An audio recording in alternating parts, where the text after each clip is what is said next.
Unity of the Huachucas presents Richard Lockhart, BBS. The Three Lies.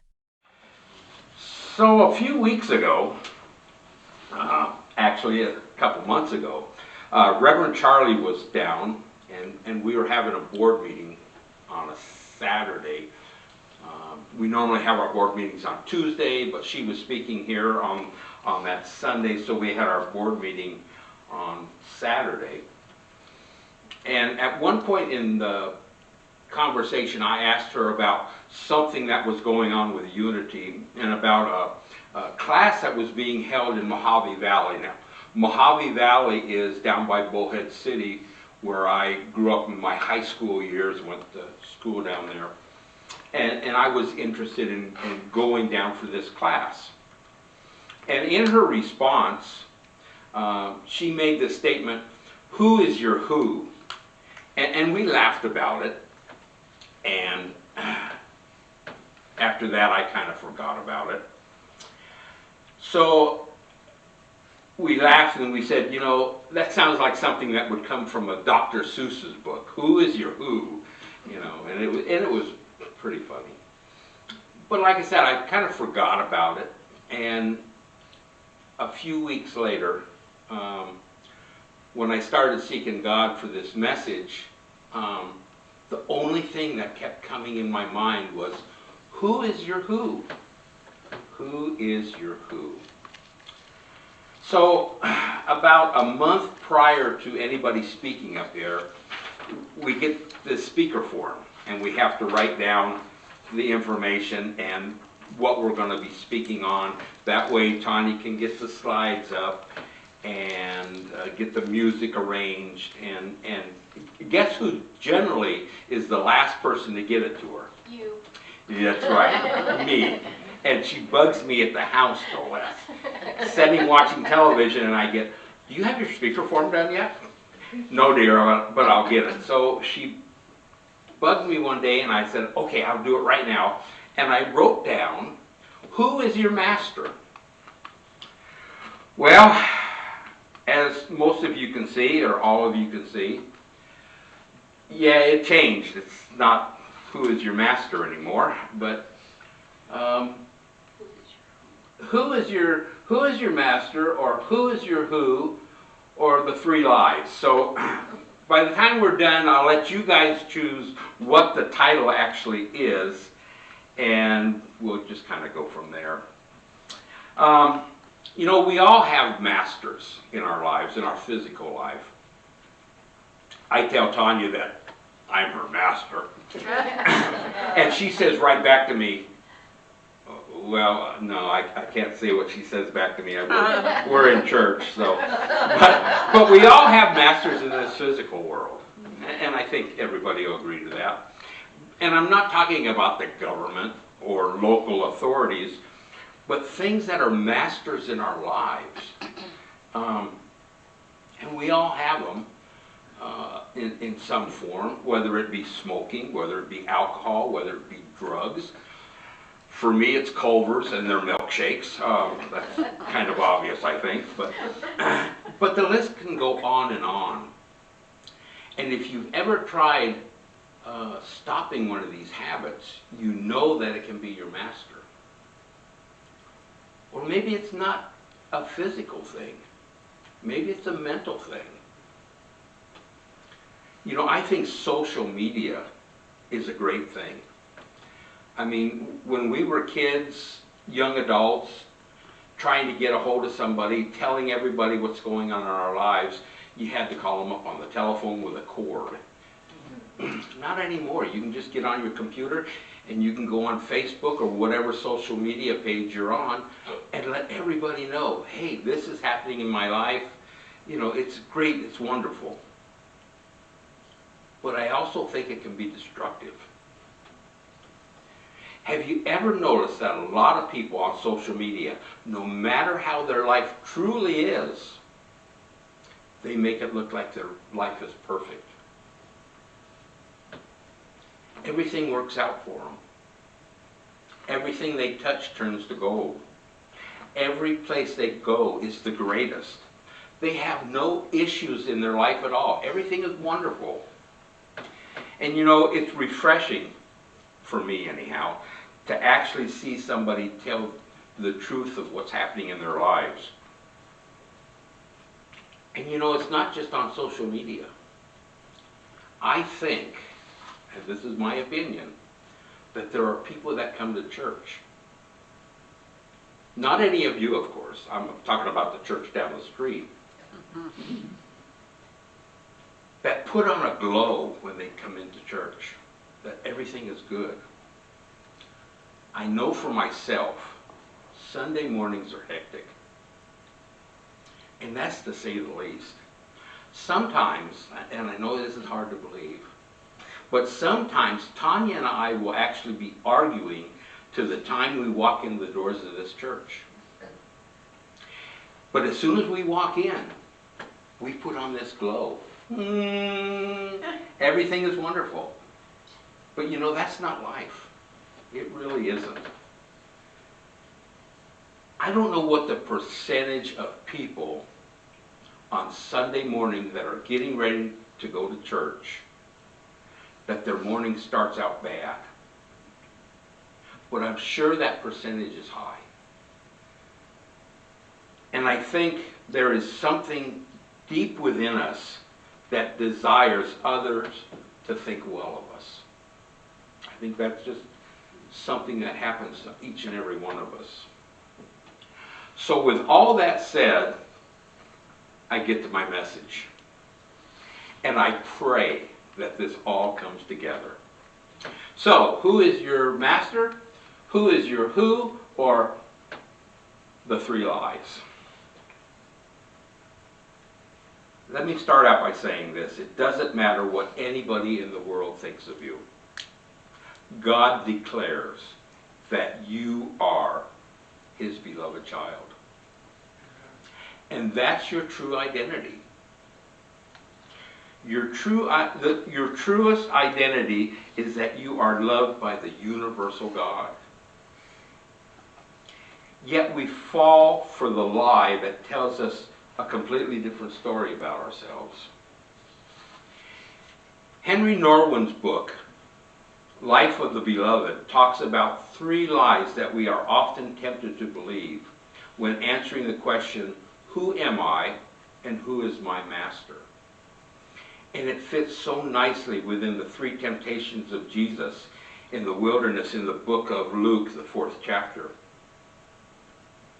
And he says these lies are lies that we tend to believe. And we're going to look at all three of these. But the first one is, go ahead and change it. The first one is the performance lie. I am what I do. The lie that I'm only as valuable as what I can do or have accomplished. The second is the possession lie. The lie that says, I am what I have. I am worth what I have.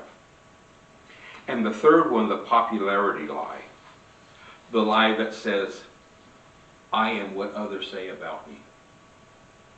So we're going to be looking at Luke, the 4th chapter, and I'm going to start at the end of the 3rd chapter. Now, Jesus has already gone down to the river and was baptized by John the Baptist.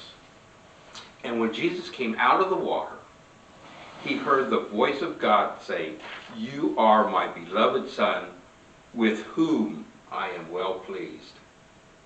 With whom I am well pleased. Now, you have to realize that Jesus hadn't even started his ministry at this point. He hadn't gone out and turned water into wine. He hadn't raised anybody from the dead. He hadn't cured anybody from sickness. It was like his first day on the job. He hadn't done anything as far as the ministry. But God said, you are my beloved Son, to whom I am well pleased.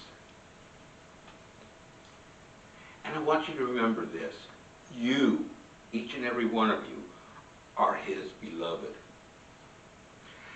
So starting at chapter 4, verse 1, Jesus was led out into the wilderness for 40 days to be tempted. And in all that time, he did not eat. It's funny. It's always wonderful when you're putting a message together to have somebody give you some reassurance that you're going in the right direction. I was blessed recently to go to a class, and this was brought up, the 40 days in the wilderness. And I thought, God is saying, hey, you're on the right track on your message. And that's always good. And after that, it was said that Jesus was hungry. And Brother Jeffrey back there says, and he definitely was hungry that, when he came out of that wilderness for 40 days. So the first temptation, the devil said to Jesus, if you are the Son of God, order these stones to be turned into bread. He's saying to Jesus, if you're someone, prove it. That's the first lie. If you're somebody, prove it. If you come to church, prove that this is where you want to be. Prove it. Go out and pull some weeds. Go out and paint the deck. Do something. Prove that you're worthy to be here. That's not how it works. It's not what God is saying. The lie that I am only as valuable as things I have done or have accomplished. Have you ever had somebody say that to you? Have you ever had somebody tell you that you don't know anything, you don't have a PhD, you can't know anything? That person's never heard of a degree in common sense, and I think degrees in common sense nowadays are kind of hard to get. But Jesus said to him, man does not live by bread alone. Basically, he is saying, I don't have to do anything to prove who I am or what I can do or what I can accomplish. And neither do we. We don't have to prove anything. Temptation number 2, the possession lie. The lie that says, I am what I have. Starting at verse 7, the devil took him up and showed him all the kingdoms of the world in a moment of time, and said to him, to you I will give you all this authority and their glory, for it has been delivered to me. And I will give it to whomever I will, if only you will worship me. If only you will worship me. And Jesus replied, it is written, worship the Lord God, and him alone will you serve. Have you ever heard the saying, the person with the most toys when they die wins? Who's heard that? I think everybody has. You know what? It's not true. Why? Because you're still dead. How do you win? That's right. I believe God doesn't care what your possessions are. I don't think God cares what kind of car you drive, if it's a Cadillac or a broke down Chevy. I don't think God cares how many you have. I don't think God cares about how many houses you have, what kind of house you have, how many square feet your house has, whether it's up on the side of the Huachuca Mountains like a mansion, or whether it's down here by the river, a wooden box that you sleep in. I don't think God cares. Or what kind of clothes you wear. I don't think God cares if you wear $1,000 Italian shoes or $20 Walmart sneakers. Or how much money you have. Or even how popular you are. I do believe that God cares that you worship him, and him only will you serve, and not the things in our lives. Temptation number 3, and this is the one I really want to look at. The popularity lie. I am what others say about me. And this is what verse 9 says. And he took him to Jerusalem and sat him on the pinnacle of the temple and said to him, here we go again, if you are the Son of God, throw yourself down, for it is written. The devil is quoting the Bible.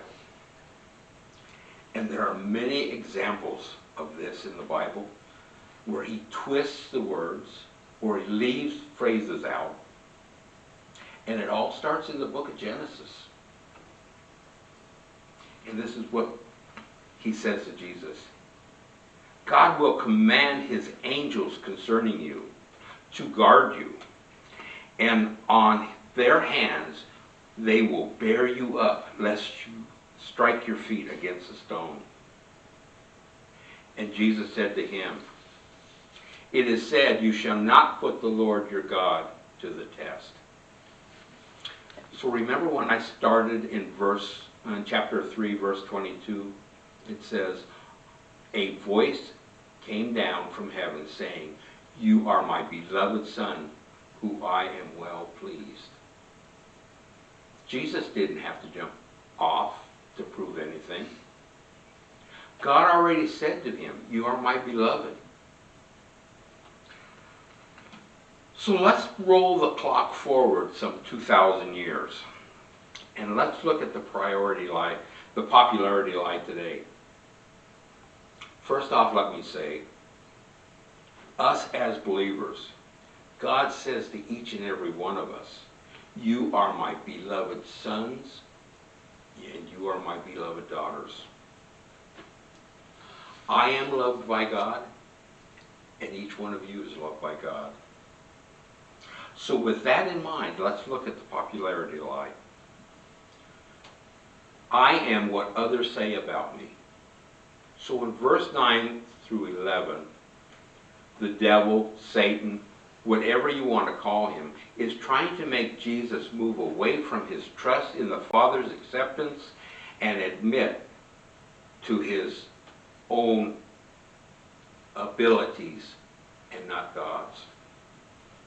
Basically, this is what lies behind the popularity lie. That God's opinion is not enough. Sure, God loves you. Sure, God calls you his sons and daughters. But don't you need to prove that? What are people going to say? Don't you need to perform? Don't you need to do something in your life that proves who you are and what you can accomplish? The lie that we need approval from someone other than God is what is behind this lie. And I think we all do this at times. I think we are all tempted to chase the quick fix of approval from people rather than who God says we are. Isn't that why people post on their social medias only the good stuff in their lives?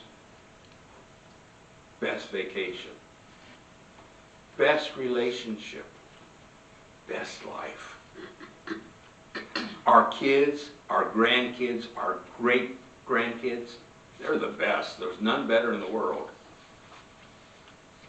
Our church is the best. Well, we know our church is.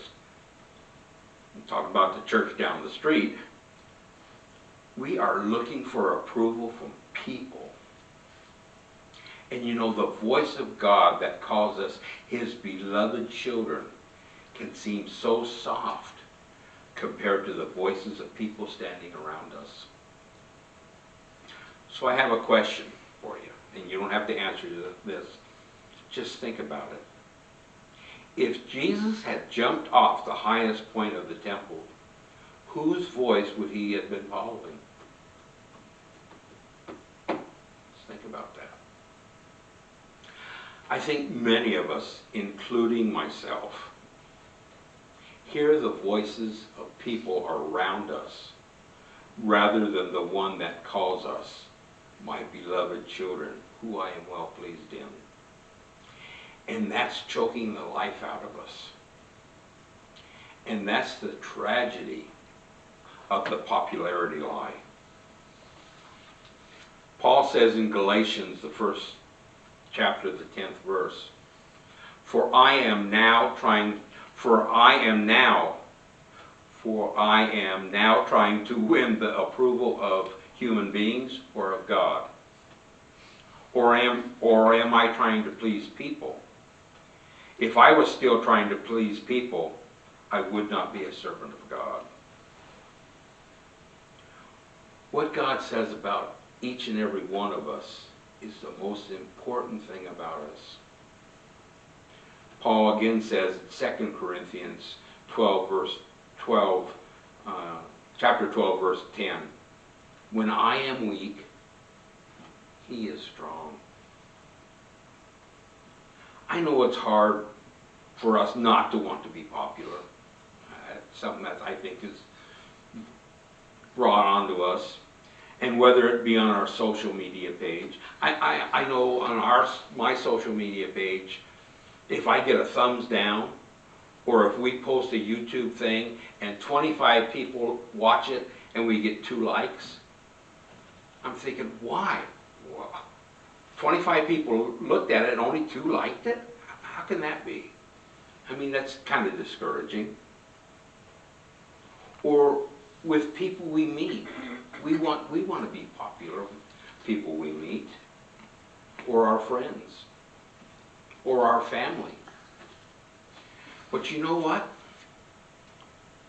Jesus, our way shower, wasn't always popular. He disappointed his earthly family. Some of them thought he was crazy. He disappointed the people of his hometown. He disappointed the religious leaders, that's for sure. He disappointed the people that wanted a Messiah that would conquer the Roman oppressors. So whose opinion matters the most? Your neighbors? Your co-workers? Your former co-workers? A stranger online that gives you a thumbs down? Or somebody that lives rent-free in your mind? Or even a family member? Or the Father of all things?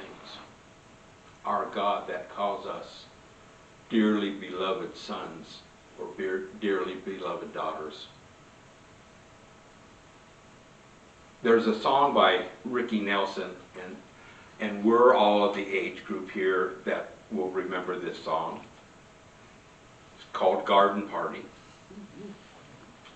And here's part of the lyrics.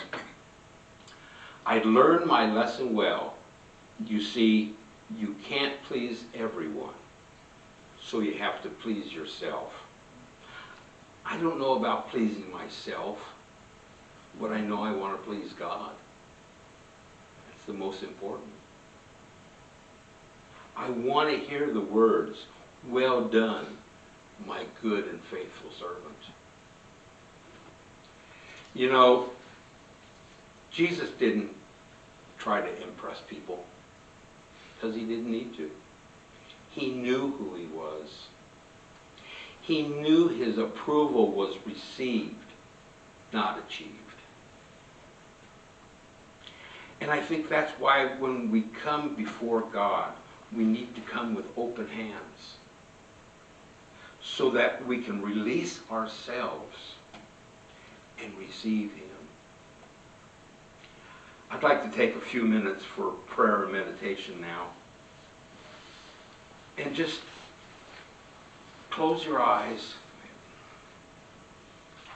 take some breaths in, relax, and seek God. So in closing this morning,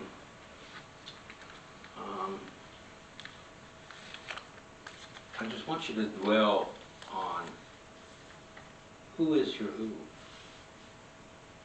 I know it sounds funny, it sounds like a Dr. Seuss thing, but who is your who?